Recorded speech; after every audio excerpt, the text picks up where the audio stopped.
પસાર થતી બનાસ નદીના પટમાંથી બિનઅધિકૃત રીતે રેતી ખનન કરતા તત્વો સામે પાલનપુર ખાણ ખનીજ વિભાગના અધિકારીઓએ રેડ કરતા મોટી માત્રામાં રોયલ્ટી ચોરી પકડાઈ।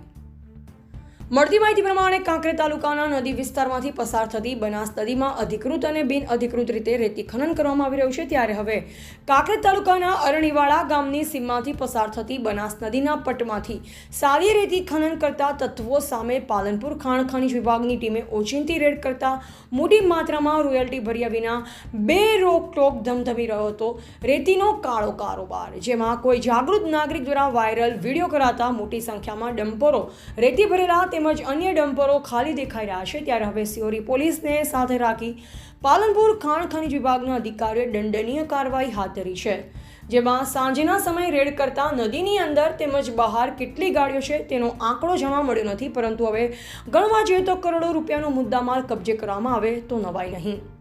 જેમાં ભૂમાફિયાઓ દ્વારા ધમપછડા કરી યેન કેન પ્રકારે અવનવા પ્રયોગો કરી ખાણ ખનીજ વિભાગ અને સ્થાનિક પોલીસની આંખોમાં ધૂળ નાખી જેમ તેમ કરી પોતાના બચાવ કરવા માટેના પ્રયાસો કર્યા હતા। જેમાં રસ્તા પર રેતીના ઢગલા કરી ડમ્પરો ભગાડી જવાના પ્રયાસો કરાયા હોય તેમ લાગતું દ્રશ્યમાન છે।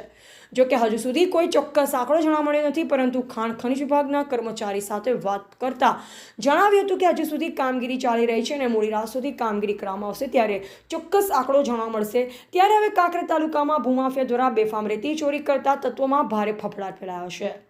એવા જયંતિભાઈ ઠક્કર, સિહોરી, કાંકરેજ।